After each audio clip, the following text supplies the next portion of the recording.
Hello friends, आज मैं बना रही हूँ भाजी बड़े। तो मैंने सबसे पहले चने दाल के भाजी बड़े बना रही हूँ मैं। तो मैंने 1 कटोरी चना दाल ली हुई है और मैं इसे धो के और 2-3 घंटे इसको भिगा देती हूँ। मैंने दाल को धो के भिगा दिया है। अब हमारी दाल भीग रही है। तो जब तक हम आगे की तैयारी कर लेते हैं, उसके लिए मैंने लिया है पालक की भाजी बड़े के लिए। देखिए इतनी पालक ली हुई है और मैंने 2 मीडियम आकार की प्याज ली हुई है। हरी मिर्च ली हुई है। हरी मिर्च आप अपने हिसाब से कम ज़्यादा ले सकते हैं। तो मैंने 4-5 हरी मिर्च ली हुई है और एक अदरक का पीस लिया हुआ है। और मैंने मूली की भाजी ली हुई है, थोड़ी सी मैंने मूली की भाजी ली हुई है और मेथी की भाजी ली हुई है। मेथी की भाजी और मूली की भाजी आप लेना चाहें तो लीजिए, नहीं तो ऑप्शनल है, कोई ज़रूरी नहीं है कि आप ये भाजी डालें। बस पालक भाजी से भी भाजी बड़े बहुत अच्छे भाजी बड़े बन के तैयार होते हैं। तो सबसे पहले हम ये जो पालक की भाजी है इसको साफ़ कर लेते हैं, धो लेते हैं और बारीक बारीक काट लेते हैं। हम सारी भाजियों को धो लेते हैं और इसे साफ़ करके बारीक बारीक काट लेते हैं। और जो हमारी प्याज है तो हम प्याज को भी बारीक बारीक काट लेते हैं। अब जो हमारी चना दाल है ना, ये देखिए भीग गई है। 2-3 घंटे हो गए हैं। देखिए बहुत अच्छी तरह से, ये देखिए इस तरह से ये भीग गई है।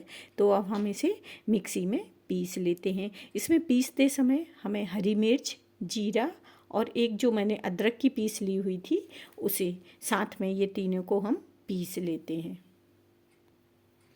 देखिए इस तरह से मैंने इसे पीस लिया है, एकदम बारीक पीसा है। और अगर आप इसमें ना हरी मिर्च नहीं पीसना चाहें तो आप इसे काट के भी डाल सकते हैं। बारीक बारीक काट के डाल देंगे ना तो उससे भी बहुत अच्छा स्वाद आता है। तो इस तरह से मैंने देखिए दाल को पीस लिया है। दाल को पीसते समय ना आप थोड़ा सा पानी डाल दीजिए, एकदम सूखी हो जाती है क्योंकि हम इसका पानी छान देते हैं फिर पीसते हैं। तो जब आप पीस रहे हैं तो थोड़ा सा पानी डाल देंगे तो इस तरह से गीली दाल पीस के हमारी तैयार होती है। अब मैं इसमें जो मीडियम आकार की 2 प्याज ली हुई थी इसे काट के डाल देती हूँ। देखिए मैंने 2 प्याज ली हुई थी, इसे डाल देती हूँ। इसे बारीक बारीक काट लिया है, लंबे लंबे आकार में काटा है। आप जैसे ही काटना चाहें वैसे काट सकते हैं। अब मैंने जो भाजी ली हुई थी उसे बारीक बारीक काट लिया है। तो मैं अब इसमें भाजी डाल देती हूँ। अब मैंने बारीक बारीक जो भाजी काटी हुई है इसे डाल देती हूँ। तो इस तरह से मैं भाजी सारी इसमें मिला देती हूँ। अब मैं इसमें खड़ा धना डाल रही हूँ। 1 छोटी चम्मच करीब खड़ा धना है, तो मैं बस इसे डाल देती हूँ। अब हमको हल्दी पाउडर डाल देना है। तो मैंने आधी चम्मच से भी कम, देखिए इतना हल्दी पाउडर डाला है। पिसे धना डाल देती हूँ। और जब हम दाल पीस रहे थे ना उस समय मैंने ज़ीरा थोड़ा सा पीस लिया था। और अब मैं ऐसे खड़ा ज़ीरा भी डाल रही हूँ। तो थोड़ा सा मैं इसमें खड़ा ज़ीरा डाल देती हूँ इस तरह से। और सौंफ डाल देते हैं हम इसमें। देखिए आधी चम्मच करीब मैंने सौंफ लिया है, सौंफ डाल देते हैं। और कुटी मिर्च डाल देती हूँ मैं इसमें। अगर आप तीखा नहीं खाना नहीं पसंद करते हैं तो आप जो हरी मिर्च है ना वो डाला, उससे भी बहुत अच्छे बन के तैयार होते हैं। और अगर आप तीखा खाना चाहते हैं तो कुटी मिर्च डालिए। और अगर आप मिर्च नहीं पीसना चाहे तो उसे बारीक बारीक करके भी डाल देंगे ना तो बहुत टेस्टी लगती है। तो मैं थोड़ी सी इसमें कुटी मिर्च डाल देती हूँ। देखिए मैंने इतनी कुटी मिर्च डाली हुई है। नमक अपने स्वाद के अनुसार डालना है। मैं इसमें थोड़ा सा काला नमक डाल देती हूँ। देखिए इतना मैंने इसमें काला नमक डाला हुआ है। अब हम सफ़ेद नमक डाल देते हैं। नमक अपने स्वाद के अनुसार आप डाल सकते हैं। देखिए आधी छोटी चम्मच करीब मैंने इसमें सफ़ेद नमक डाला है। अब मैं इन सबको मिला लेती हूँ। अब मैं इसे मिला लेती हूँ इन सबको इस तरह से। और हमको ना अब 1 छोटी चम्मच इसमें बेसन डालना है, क्योंकि जो हमारी चना दाल रहती है जिसको हम पीसते हैं वो उतनी महीन नहीं पिस पाती है। तो ये थोड़ा सा बिखरा बिखरा हो जाता है। तो हम उसके लिए 1 चम्मच बेसन डाल देते हैं। और अगर आप चावल का आटा डालना चाहें ना तो एक चम्मच, छोटी चम्मच में, इस चम्मच में चावल का आटा भी डाल सकते हैं। तो मैं 1 चम्मच चावल का आटा और 1 चम्मच बेसन डाल देती हूँ। देखिए 1 चम्मच में इसमें चावल का आटा डाल देती हूँ इस तरह से, और 1 चम्मच में इसमें बेसन डाल देती हूँ। 1 चम्मच मैंने इसमें बेसन डाल दिया है। अब हम इन सबको मिला लेते हैं।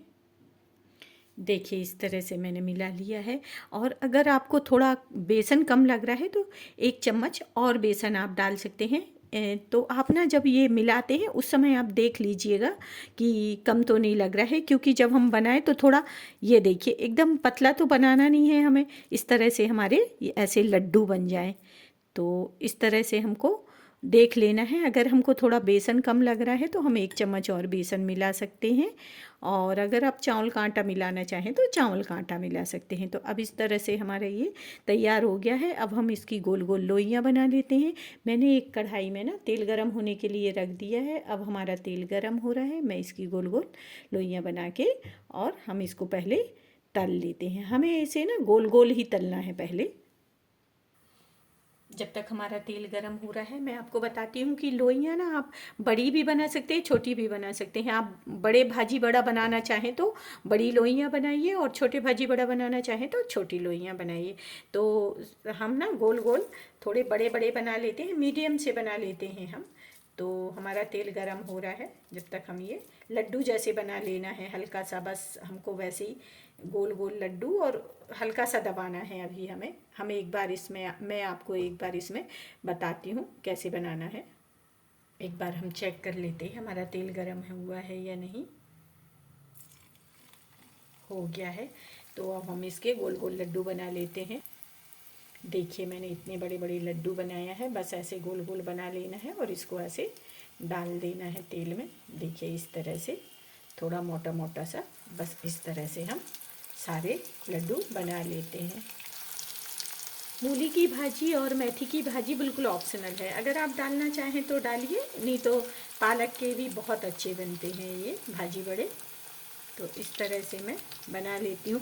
आप अगर छोटा बनाना चाहें तो छोटा बना लीजिए, और बड़ा बनाना चाहें तो बड़ा बना लीजिए। पर जब हम इसको मसलते हैं, जब सब सामान डाल देते हैं और जो भाजी है हम इस को मसलते हैं, तो इसके साथ जब हम मसलते हैं तो ये जो हम जैसे पकौड़े बनाते हैं उतना पतला नहीं रखना है, हमको थोड़ा सख्त ही रखना है ताकि ये लड्डू आसानी से बन जाए।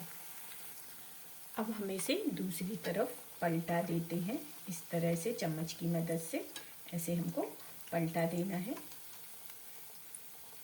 वाकई में ये जो भाजी बड़े हैं ना, बहुत टेस्टी भाजी बड़े बन के तैयार होते हैं हमारे।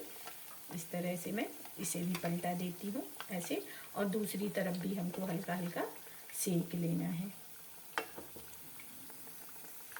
इसे ना मीडियम टू लो आंच पे ही पकाना है।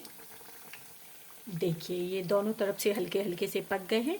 अब हम इसे निकाल लेते हैं। तो मैं इसे एक प्लेट में निकाल लेती हूँ। अब हमको करना क्या है, मैंने इसे निकाल लिया है, बहुत अच्छे से नहीं पकाया है इसे। अब हम कोई भी प्लेन ऐसी कटोरी या डिब्बा कुछ भी ले सकते हैं। इस तरह से मैंने एक कटोरी ली हुई है, ये प्लेन कटोरी है। बस इसको इससे प्रेस करना है, इस तरह से ऐसे प्रेस करना है ऐसे, और बस इसको दोबारा से हमें तेल में डाल देना है। इस तरह से मैं सारे जो भाजी बड़े हैं सबको ऐसे मैं दबा के और इस तरह से बना लेती हूँ, और दोबारा इसको मैं फिर से की तेल में डाल देती हूँ, फिर हम इसे सेक लेते हैं। देखिए इस तरह से मैं इसको दोबारा फिर से की तेल में डाल देती हूँ ऐसे, फिर से इसको सेक लेना है अच्छे कुरकुरे होते तक। बहुत अच्छे भाजी बड़े बन के तैयार होते हैं हमारे। ये देखिए ऐसे मैं डाल देती हूँ।